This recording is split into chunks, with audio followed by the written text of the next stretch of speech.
In business, what I shared with you is the concept of perspective and perception, right? And that perception is viewing a situation through your eyes, right? And not through the eyes of the person on the other side of the table. Perspective is viewing it through your eyes and then having the ability to look at things from the other side of the table and take everything into account. Well, there's a lot. Always be learning, be opening to listen, talk to people like yourselves and people like me, just anywhere you go. There's no magic secrets in this industry. So having open, honest conversation. You don't have to reinvent wheels in our industry, which is the great thing about our industry. But when I think back through the 5 years of leading and running TechMD before it was bought by Integris, my biggest mistake it was not moving quick enough on certain hard decisions. Right? I hope trying to surround folks with other resource and just trying to avoid the inevitable. You just have to not quit. I think the faster an entrepreneur, and I think this is true of business leaders too, the faster we're willing to sort of die to ourselves in the sense that we are okay that the decision we made might not be the right one for the business and we need to iterate quickly. I would say that's how the business grew. Was I didn't understand the kind of business I had started. I had started with $0 and 0 customers, but I was willing to learn and listen from the customer. The other thing I would say, Sunny, trying to share sort of insights from that entrepreneurial journey.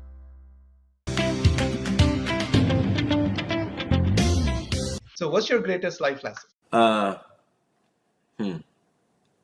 that I think about it, I shared that I have a list, right? And that I kind of cycle through that. My greatest life lesson, now that I think about it, I'll share this real quick, is family first, right? And that's true, but that's kind of outside of this. In business, what I shared with you is the concept of perspective and perception, right? And that perception is viewing a situation through your eyes, right? And not through the eyes of the person on the other side of the table. Perspective is viewing it through your eyes and then having the ability to look at things from the other side of the table and take everything into account. You're going to be a much better person, leader, if you are able to be in a room and understand not just your side, but the other side, right? That helps you come to a solution, a conclusion, mediation, all of those things. When you take yourself outside of yourself and you're only the way that you look at things and look at it from how the other person is looking at it. So, that's my, my life lesson that I'm very adamant about right now. Yeah, no, I loved it. There's just so much depth to that perspective. And I think there is only one thing that one can kind of really do to grow, is that start looking at things through that lens. There is just so much gold in that answer. So thank you for sharing that. It's not just business, it's life in general. Life. Yeah. Yeah. And I mean, even from business point of view, Michael, is at the end of the day, everyone is in the business of relationships, people at the end of the day. And I think with that piece, I think overall 360 of your life gets better because personal, professional, you can apply that on both sides. Yeah, definitely. Yeah. Last question, Michael. If people, what's the best way for people to find you online? Yeah. LinkedIn, our website, whatever. If you want to, that's the other thing is I'm very adamant about being available. So, you can find me on LinkedIn. You can find my information on the website. My email address is on there. I can tell you that I give out my cell phone pretty much to everybody because it's another concept of, everybody's calling. I'm like, not really. I mean, if they need to call me, but people, especially when your teams are doing a good job, people don't want to use that line unless they really have to. And again, I'm happy to talk to anybody. Pretty easy to find me on LinkedIn and or our website, and happy to talk to whoever. If somebody wants to just talk about, hey, I'm trying to build my own security practice. Well, I could probably keep you from falling in a few potholes along the way. I'm happy to help. We were in a pivotal change in the industry as, Windows was coming out and Novell was kind of sunsetting. So over those next, 4 or 5 years, we were navigating that, right? And then in the early 2000s, as managed services was starting to take off, trying to pivot the business towards that, which was hard, but we did it right successfully. I can remember in 2005, I think I had about 3 employees. Ultimately, I landed on partnering with a company called Clearlight Partners, which was a small private equity firm. And when I met them in their offices, they checked every box on my must-have list and a couple on the nice-to-have list. So, fast forward in March of 2020, March 10th of 2020, we closed on our deal. I sold 80% of ICS to Clearlight. And now my new goal was to, do some bigger acquisitions and not have to take all the risk on myself. And the 20% I retained in the company to try to grow that to be, worth more than the 80% I took off the table, while having impact. We closed June 3rd, September 3rd will be 90 days. It's, I'm on the other side of the table now. They're executing their M&A playbook. We're the biggest company by far they've ever purchased. Mm. But it's going really well. I mean, we were rebranded and our emails were changed in week one. Finance was done in week one. Now we're really working hard. Merging systems. The good thing was we were on almost the exact same stack across the board. Well, there's a lot. Always be learning. Be opening to listen. Talk to people like yourselves and people like me. Just anywhere you go, right? There's no magic secrets in this industry. So having open, honest conversation, you don't have to reinvent wheels in our industry, which is the great thing about our industry. When I think back through the 5 years of leading and running TechMD before it was bought by Integris, my biggest mistake in it was not moving quick enough on certain hard decisions, right? Just trying to surround folks with other resource and just trying to avoid the inevitable. And almost always when you make the hard decisions, things just kind of fall in place and your next set of growth happens. Whether that's after you acquire a company and that there's 4 or 5 people that just don't have a role inside the organization or aren't kind of in the same culture, right? Because culture is the biggest thing. So when I originally sold to Clearlight, I was just a little over $10 million. Thought I was an incredible company, had everything figured out, and then the first thing they do is say, we're hiring a high level CFO and a controller, and I'm saying, what? We're going to add about 400K of cost, or that's like 20% of our EBITDA. And my golly, I don't know how I ever survived without that function in the business. Yeah. Same with HR, right? So I didn't invest in HR back when I was, in that 10 million range. Well, we talked about always be learning, right? So eat your own dog food, right? Be learning, because it is. I talked earlier about managed services, and then if you look at cloud and 365, those are big changes in our business. AI is another big change. I think one difference with AI and all those other changes in our industry is the pace of change. It's coming so fast and it's changing. So staying up, using it, and then allowing time for your staff and maybe asking them to report in on how they used AI in their businesses. So it's bled through your organization or your culture that, hey, we're not going to just pretend this is not going to come or it's not going to affect our business, because it is. I'm telling you, it is. Embrace it, right? Provide resource to do it. Turn on some tools. There's some easy low-hanging fruit with either whether it's Copilot or turning on sentiment analysis through whatever phone provider you use and start to ingest that data and to see the power of what you can do with AI. I mean, everybody should be using it to help write marketing blogs and to be able to communicate better.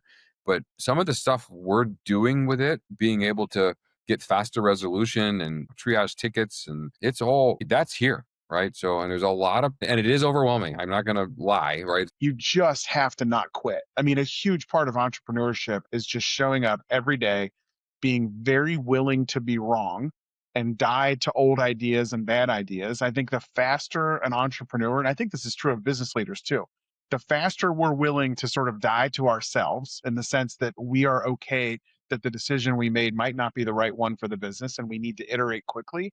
I would say that's how the business grew. Was I didn't understand the kind of business I had started. I had started with $0 and 0 customers, but I was willing to learn and listen from the customer. The other thing I would say, Sonny, trying to share sort of insights from that entrepreneurial journey, it took me a couple years to realize this, but fundamentally, I think all business owners need to understand that no one is coming to save you. Like you are on your own.